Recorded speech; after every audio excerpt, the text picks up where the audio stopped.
কে খুব উপকৃত হয়েছো, তাই আমি আজকে তোমাদের জন্য সেই ধারাবাহিকতায় দ্বিতীয় ক্লাস উপস্থাপন করছি এবং 8.1 এর 6 নম্বর অঙ্ক নিয়ে আমি আজ আলোচনা করব।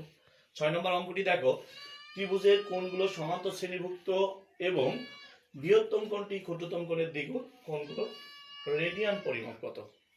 রেডিয়ান পরিমাপ কত এটা আমরা করব। এবং রেডিয়ান পরিমাপ তোমরা জানো ত্রিভুজের তিন কোণের সমষ্টি 180 ডিগ্রি, কিন্তু রেডিয়ান পদ্ধতিতে বা বৃত্তীয় পদ্ধতিতে ত্রিভুজের তিন কোণের সমষ্টি হচ্ছে পাই রেডিয়ান। বিকজ আমি কতদিন তোমাদেরকে লিখে দেখিয়েছিলাম যে 180 ডিগ্রি সমান পাই রেডিয়ান, এটা খুব গুরুত্বপূর্ণ একটা কথা।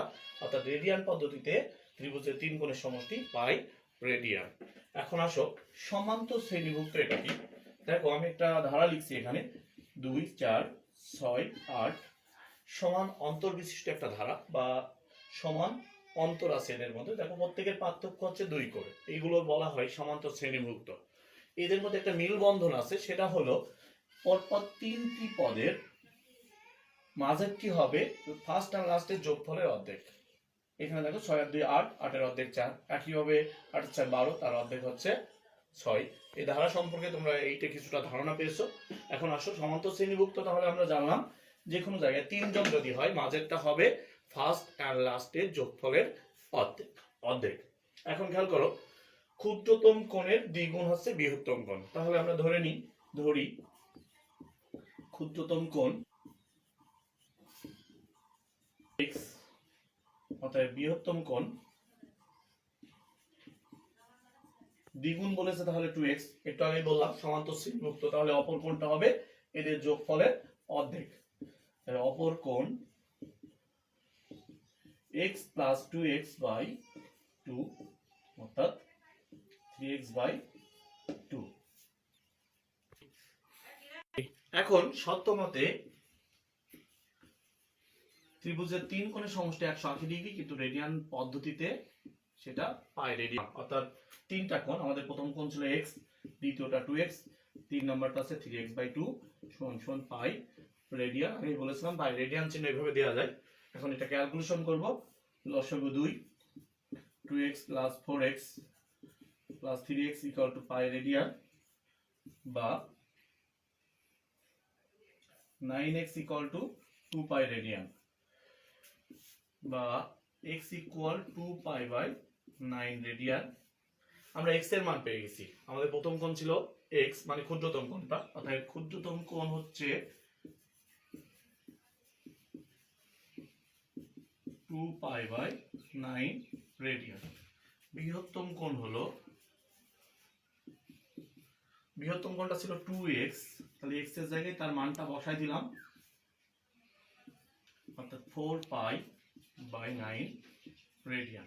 এবং অপর কোণ আমাদের ছিল 3x by 2, অপর কোণ হচ্ছে 3x by 2, 3 by 2, x এর মান হচ্ছে 2 পাই by 9 রেডিয়ান। 2 2 কেটে গেল, 3 3 কে 9, অর্থাৎ পাই by 3 রেডিয়ান। তাহলে কোণ তিনটি হলো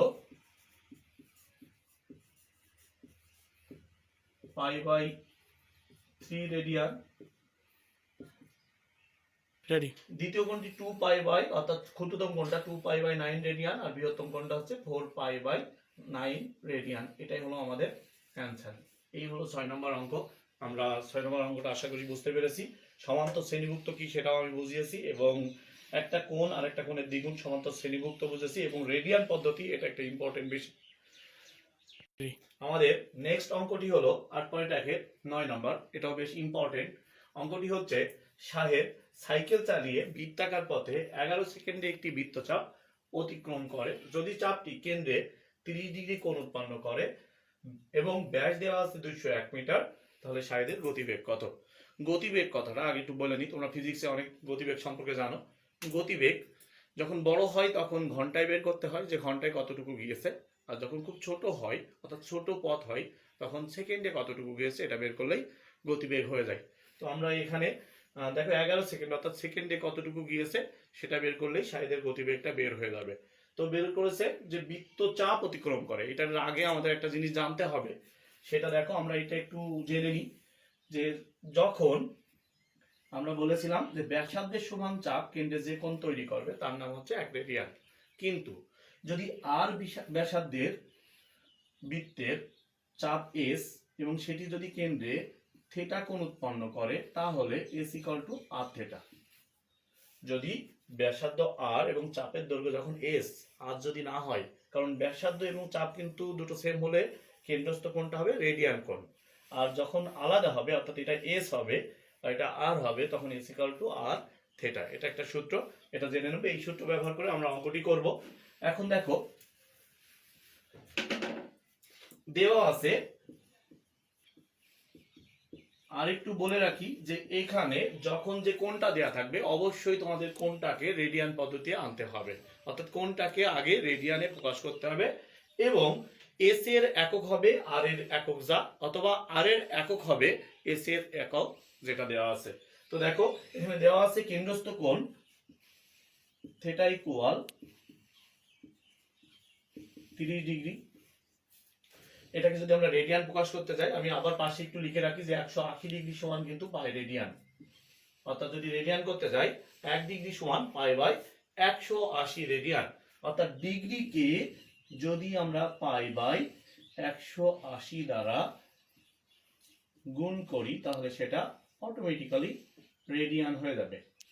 তো দেখো এখন এটা ক্যালকুলেশন করলে দাঁড়ায় 0.5236 রেডিয়ান। আগেই বললাম এটা একটা ইম্পর্টেন্ট বিষয়, খুব ছোট্ট একটা সূত্র S equal to R theta, কিন্তু অবশ্যই কেন্দ্রস্থ কোণটাকে রেডিয়ানে প্রকাশ করতে হবে। এখন আর এর মান দেওয়া নেই, দেওয়া আছে ব্যাস আর ব্যাসার্ধ হবে ব্যাসের অর্ধেক, তাই ব্যাসার্ধ আর ইকুয়াল ব্যাসের অর্ধেক, অর্থাৎ ব্যাস দেওয়া আছে 201, তার অর্ধেক হচ্ছে 100.5 মিটার। এখন আমরা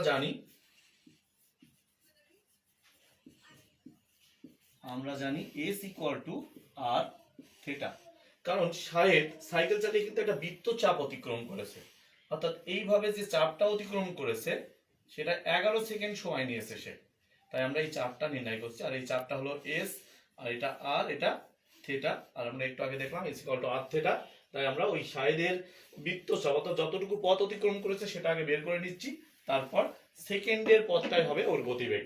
এখন S equal to R theta, R এর মান হচ্ছে 100.5 গুণ 0.5236, এটা ক্যালকুলেশন করলে দাঁড়ায় 52.6218 মিটার। আগেই বলেছি যে আর অর্থাৎ ব্যাসার্ধের একক যা হবে এখানে চাপের এককও তাই হবে, এই জন্য আমাদের রেডিয়ান বের করে নেব। এখন গতিবেগ বের করব, অতএব গতিবেগ একটু আগে বললাম সেকেন্ডে, অর্থাৎ 11 সেকেন্ডে যাই এই 52.6218 মিটার, তাই গতিবেগ হবে 52.6218 বাই 11 মিটার পার সেকেন্ড, কারণ সেকেন্ডে বের করছি আমরা তাই। এখন ক্যালকুলেশন করলে দাঁড়ায় 4.78 মিটার পার সেকেন্ড, এটাই অ্যান্সার, অর্থাৎ সাইদের গতিবেগ হলো 4.78 মিটার পার সেকেন্ড। এখন আমরা 8.1 এর 2 নম্বর অঙ্কটি নিয়ে আলোচনা করব। অঙ্কটি দেখো, একটি কোণকে 60-মূলক ও বৃত্তীয় পদ্ধতিতে যথাক্রমে ডি ডিগ্রি ও আর রেডিয়ান দ্বারা প্রকাশ করা হলো। আসলে ভাষাটা একটু বুঝতে অসুবিধা হয়, কারণ ক্লিয়ার কনসেপ্ট দিচ্ছি তোমাদের, বোঝার চেষ্টা করো। একটাই কোণ, সেটা যখন ডিতে প্রকাশ করা হবে সেটা ডিতে ডিগ্রি হবে, আর হলে রেডিয়ান হবে, অর্থাৎ যেটা ডি ডিগ্রি সেই কোণটা রেডিয়ানে গেলে আবার আর রেডিয়ান, যেটা ডিগ্রিতে ডি সেটা রেডিয়ানে আর। আমার মনে হয় বুঝতে পেরেছো, একটাই কোণ, অর্থাৎ আমরা ডি কে যখন রেডিয়ান করব তখন সেটা আর এর সমান হবে, অথবা আর কে যখন ডিগ্রি করব সেটা ডি এর সমান হবে। তাহলে দেখো আমরা তাহলে একটা সমীকরণ পাবো, সেই সমীকরণটাই আমাদের প্রমাণ আছে। তাহলে দেখো আমরা জানি ডিগ্রিকে কি করে রেডিয়ান করতে, এটা তোমরা করতে পারবা, কারণ আমরা অলরেডি জানি, আমি লিখেছি অনেকবার 180 ডিগ্রি সমান পাই রেডিয়ান, এটা লিখলাম। অতএব 1 ডিগ্রি, এটা ঐকিক হয়ে যায়, তাই 1 ডিগ্রি আমরা লিখি না, এখন সরাসরি আমরা ডি ডিগ্রি লিখছি, যে 1 ডিগ্রি হলে পাই বাই 180 হতো, আর ডি ডিগ্রি সমান হচ্ছে ডি পাই বাই 180 রেডিয়ান। তাহলে দেখো এটাও রেডিয়ান হয়ে গেল, এই একটা রেডিয়ান, আর সেটা কার সমান হবে, আর এর সমান হবে। এখন সত্য মতে এই D pi by 180 radian equal R radian. তো রেডিয়ান রেডিয়ান কোথায় যায়, নানার বাড়ি চলে গেল। এখন দেখো রেডিয়ান রেডিয়ান যখন হারাই যাচ্ছে আমাদের থাকছে ডি পাই বাই 180 ইকুয়াল আর। ওকে, আমরা এখন এটা ক্যালকুলেশন করলে দেখো পাই, প্রমাণ করতে হবে D by 180 equal R by pi, অর্থাৎ শুধু পাইটা আর এর নিচে চলে যাবে, এখানে গুণ অবস্থায় আছে, ওই পাশে গেলে ভাগ হবে, বা D by 180 equal to R by pi, এটা প্রমাণিত বা প্রুভড। মাই ডিয়ার স্টুডেন্টস, আজকে যতটুকু আলোচনা করলাম তার উপর থেকে 8.1 মোটামুটি সব কমপ্লিট করতে পারবে। শুধু একটা অঙ্ক বাকি থাকলো আমাদের, সেটা হচ্ছে বইয়ের 8.1 এর 11 নম্বরটা। যদি তোমাদের 8.1 এর 11 নম্বর গতদিন তোমাদের আশরাফুল স্যার একটা সৃজনশীলের মধ্যে করিয়েছেন, যদি বুঝতে অসুবিধা হয় তোমরা আমাকে জানাও কমেন্ট করে, আমি তোমাদের অঙ্কটি করে দেব। আজকে যে পর্যন্ত আমরা করলাম তার উপর থেকে তোমরা অবশ্যই কিছু এইচডব্লিউ করবে এবং কমেন্ট করে জানাবে যে আমরা এইচডব্লিউ গুলো করেছি। এই 8.1 এর উদাহরণ 9 নাম্বার অনুশীলনীর 1 এর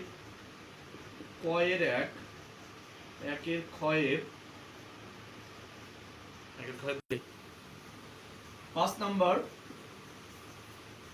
7 নাম্বার, 8 নাম্বার, 9 নাম্বার আমি করিয়েছি, আবার একটু ট্রাই করবা। 10, 12, 13 নম্বর এই অঙ্কগুলো তোমরা আজকে যতটুকু করানো হলো তার উপর থেকে এই অঙ্কগুলো অবশ্যই খুব সহজে করতে পারবা, তাহলে 8.1টা তোমাদের আর কোনো সমস্যা থাকবে না। আশা করি তোমাদের এই ক্লাসগুলো খুব উপকারে আসবে। তোমাদের স্যার ম্যাডামরা খুব কষ্ট করে হলেও সময় বাঁচিয়ে তোমাদের জন্য ক্লাস নিচ্ছে, শুধু তোমাদের উপকার হওয়ার জন্য, যেন তোমরা উপকৃত হও।